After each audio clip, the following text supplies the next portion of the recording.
PTI के ज़ेरे एताब शेर अफजल मरवत, जिनको शोकाज नोटिस जारी किया गया है, उनसे जब पूछा गया कि शहबाज शरीफ के तरफ से जो ऊ करने का, जो एहतजाज करने का तरीका बताया गया है कैसा है, तो उन्होंने कहा ये गीदड़ वाली आवाज़ है। और आज वज़ीर कानून ने भी कहा कि ये गीदड़ वाली आवाज़ें निकाली गई हैं, ऊ आ की, जो एहतजाज हुआ सेनेट के अंदर।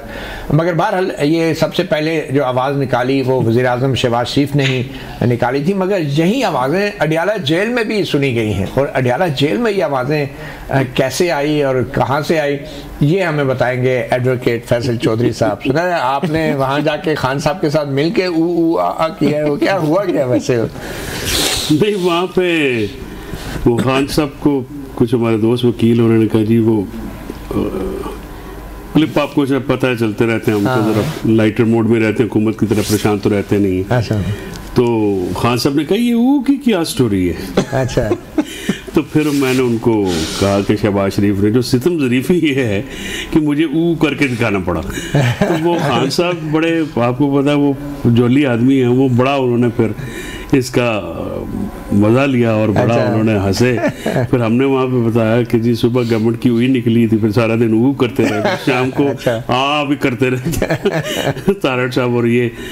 तो अब वो एक मजाक तो बन गया है। अब गिद्दड़ की आवाज़ हो या अपना कुकू कोड़े की हो, तो आवाज़ तो है। अच्छा, खान साहब से आपकी मुलाकात जो हुई है उसमें आपको क्या लग रहा है कि खान साहब मुज़ाकराती अमल से मुतमईन हैं या नहीं?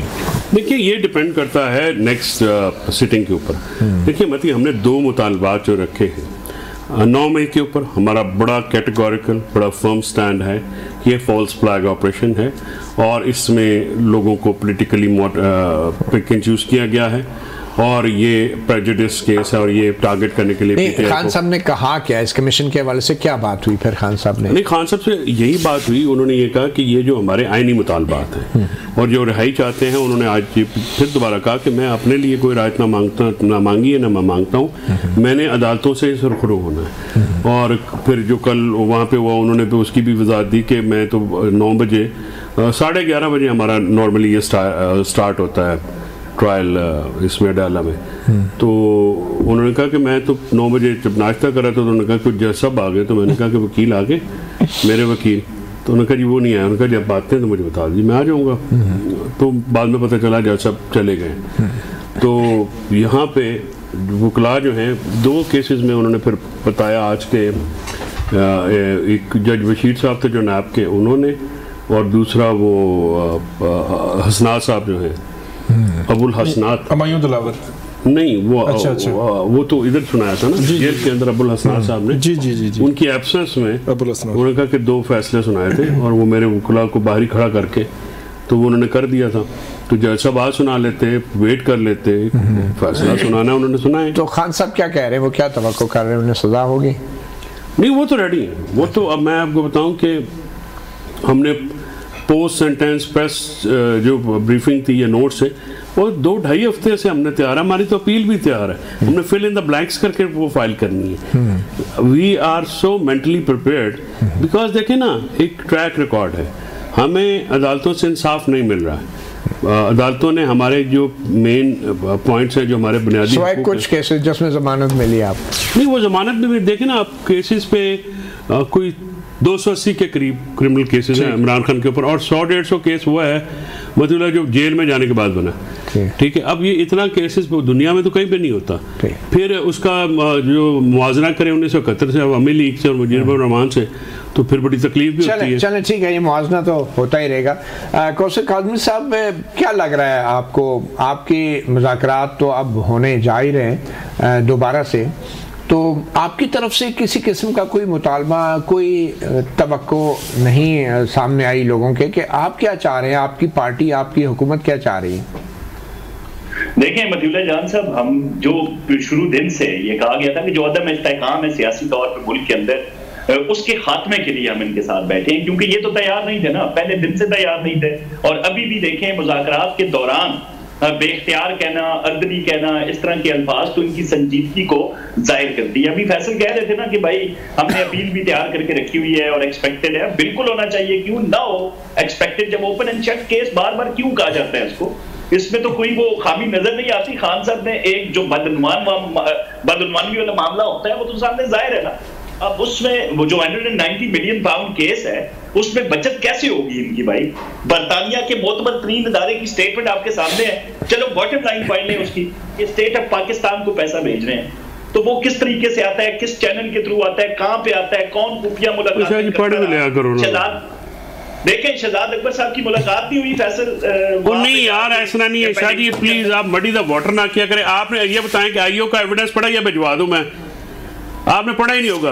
आपने मैं आपको ये अच्छा ये कब हुआ था? नहीं हजूर, मैं आपसे नहीं, मैं कह रहा हूँ, सिर्फ मैं आपसे दरख्वास्त कर रहा हूँ कि जनाब मुशीर हैं तो आपने ना आपको लगाने वालों ने कभी पढ़ने की तकलीफ की है? जनाब तो ठीक ठाक पढ़ने वाले लोग हैं, आईओ का स्टेटमेंट पढ़ लें। ये जो आप बातें कर रहे हैं ना, ये जो व्हाट्सएप मैसेजेस जो सर्कुलेट हुए वो गलत हैं, वो जिसने किए हैं उसने भी नहीं पढ़े और आप लोगों ने भी नहीं पढ़े। चले वो फैसला वो अभी वो जज नासिर जावेद राना साहब का फैसला आ जाएगा, प्लीज एक दिन की बात पढ़ने, आपकी शायद राय बदल जाए। बहरहाल एक दिन की बात है। साकिब बशीर, आपको क्या लग रहा है इस केस में? इसको क्लोजली फॉलो भी करते रहे काफ़ी हद तक, लेकिन अडियाला जेल में आपको तो रोका गया बार बार, इसके बावजूद भी इस केस की एक हिस्ट्री भी है, पहले भी ये केस चलता रहा है। इस केस में आपको क्या लग रहा है कि मामला किस तरफ जा सकता है? वैसे तो मामला पता नहीं किस तरफ जाएगा, लेकिन जो रोकना है ये जाहिर करता है कि क्यों रोका जा रहा है। को वजह है कि मतलब वहाँ पे जाके फुल फ्लेज कवरेज ना की जाए, कवरेज से रोकना जो है वो फिर सवाल उठाता है उस ट्रायल पे। तो जहाँ तक ट्रायल हुआ है उसमें अगर सीक्वेंस देखा जाए, क्योंकि अब बहुत अरसा पहले हम सिर्फ कानून देख के या फाइल देख के या एविडेंस देख के या ट्रायल देख के बात करते थे कि इसका होगा क्या, तो उसमें एक असेसमेंट दी जा सकती थी। लेकिन पिछले अगर 4 ट्रायल देखे जाएं तो उन 4 ट्रायल में जो कुछ देखा है तो उसमें फिर पॉलिटिकली लीगली सारे हालात तनाजुर को देख कर तो यही लगता है सजा होगी। बुशरा बीबी की हद तक जो है ना वो अब सजा उनको किस तरह देंगे ये देखने वाली बात है, क्योंकि उनकी हद तक जो इल्ज़ाम वो पब्लिक ऑफिस होल्ड नहीं करती या वो फेडरल कैबिनेट का वो भी उनका मतलब है एडिंग एंड अबेटिंग की हद तक उन पर इल्ज़ाम है। अच्छा, इसमें मलक रियाज बतौर एक शरीक मुल्ज़म या फिर जो पाकिस्तान पीपल्स पार्टी जिसने मलक रियाज को बैरिया टाउन की ज़मीन दी, वो तमाम मामला तो पस मंजर में चले गए? नहीं, वो सारे खत्म हो चुके, वो तो है ही नहीं है। मतलब इवन इस केस में भी 8 मुल्ज़मान है टोटल, 2 की हद तक सिर्फ ट्रायल हुआ, बाकी सारे इश्तिहारी हैं। ये फरागोगी, बुशरा और दूसरे मलक रियाज, अली रियाज मलक, इसके अलावा शहजाद अकबर हैं, जुल्फी बुखारी हैं, वो बैरिस्टर मुस्तफ़ा नसीम हैं, 6 लोग हैं, 6 के 6 इश्तिहारी, 2 की हद तक सिर्फ फैसला है भी। तो बहरहाल जज ने भी ताखीर की एक वजह बताई है, क्विकली वो बता दें। जज ने बताया कि 8:30 से 10:30 बजे तक वो इंतजार करते रहे और इमरान खान साहब को पैगाम भेजा। उन्होंने कहा फैमिली वकील आएंगे तो के फैसला सुनाया जाएगा। उन्होंने कहा कि शॉर्ट एडजर्नमेंट पर हमने 17 जनवरी, लेकिन उन्होंने कहा है कि इन टाइम आपने पहुंचना है। जज ने सब कुछ बताया मासवाए वक्त के कि किस वक्त के लिए उन्होंने ऐलान किया था कि फैसला सुनाया जाएगा।